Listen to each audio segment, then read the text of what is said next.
I went on this last week in Knoxville, and we talked about just some auto bets that you might be able to do with them. And I'll tell you, Brandon, and I'll tell the listeners out there, if there is an auto bet within the entire college football landscape that would be an in-game play or not a full game side or total win play, it would be Tennessee over the total in the first quarter, whatever their points are, also for them to win the first quarter.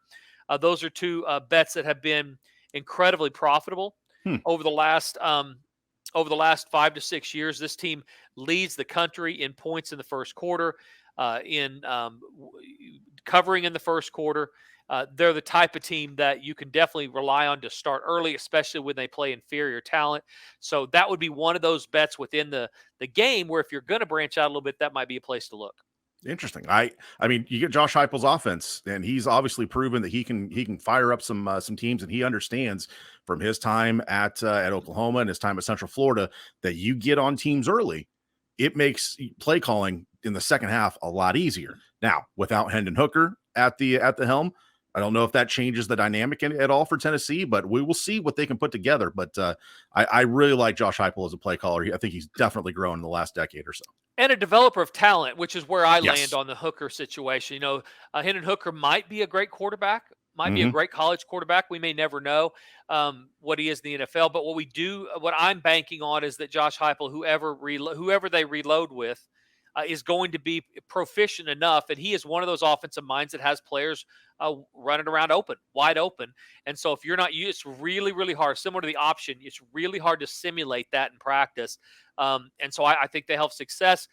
Teams do make adjustments, but look for that team to start early, more times than not, at least early in the year. So that's just one thing. As we go through the show, I want to talk about just some general trends. We talked last week about giving people the whole landscape of the games is really, really difficult to narrow down to where you should actually be looking when you start handicapping the games from an A team versus B team standpoint.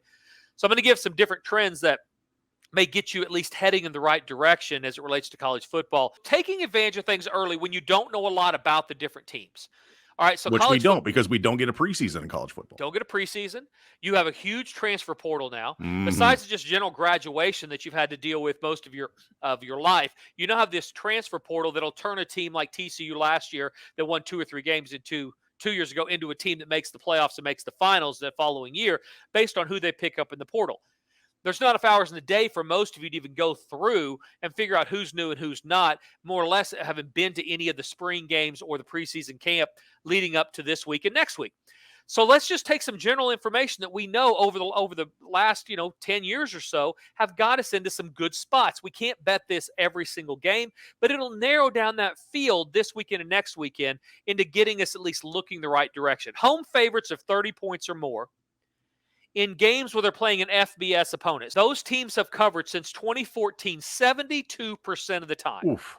So whereas in the NFL, we talked about last week, the brand carries a lot more weight in college football, it would seem, than it does maybe in the NFL. It is exactly right. In weeks 1 and 2 in the NFL, favorites of 1 to 5 points, the favorites are 31 and 55, so hitting about 36%. So you do not want to play favorites in that spot. You want to play underdogs that are hitting about 64% in weeks 1 and week 2. That's the NFL. Dogs overall in the NFL are at a huge clip, almost 60% over the first 2 weeks. Where in college football, we wanted, at least generally speaking, flip that. Think favorites, think big favorites, and then think what would you do if you had a big favorite, especially early in the year, and we're trying to make a splash with your team. So teams of 30 points or more. Who's going to be in this group? USC playing San Jose State in week 0. They're over 30. Central Florida against Kent State. Michigan against East Carolina. Oklahoma against Arkansas State.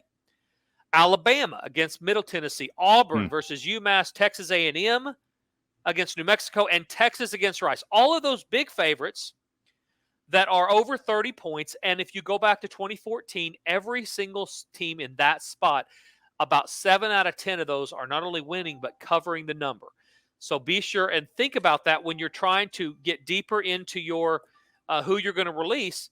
start with those type of numbers. Big favorites at home is not a bad place to start. Boy, some of those numbers are really big, but when you start thinking about the talent disparities, and as you mentioned, the transfer portal is benefiting, I believe, the larger schools more than it is those other FBS schools. So a team like San Jose State probably not getting enough talent influx in the summer to really make a dent in that 30-point line against USC.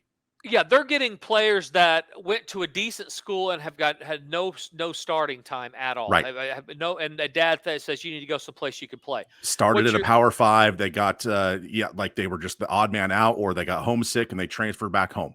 Now the difference is that when you're looking at some of these other schools that are not Alabama and not Georgia or Ohio State or Michigan, you're going to get a very accomplished player, a good player that's going to go to a school like TCU, going to go to a school like Oklahoma, going to go to a school like Auburn or Texas or someplace where they think they can not only play, but they can make a big impact and start winning some games. So you actually are able to bolster your roster, and that's kind of the sweet spot right now for the transfer portal is not Alabama, Georgia necessarily, and not the low schools, which we knew were always going to be left out of basically any formula that we did. It's that good but not great team that makes them a little bit better. So that's what we're going to look to start. Home favorites of 30 points or more will get you into profit more times than not in week 0 and week 1.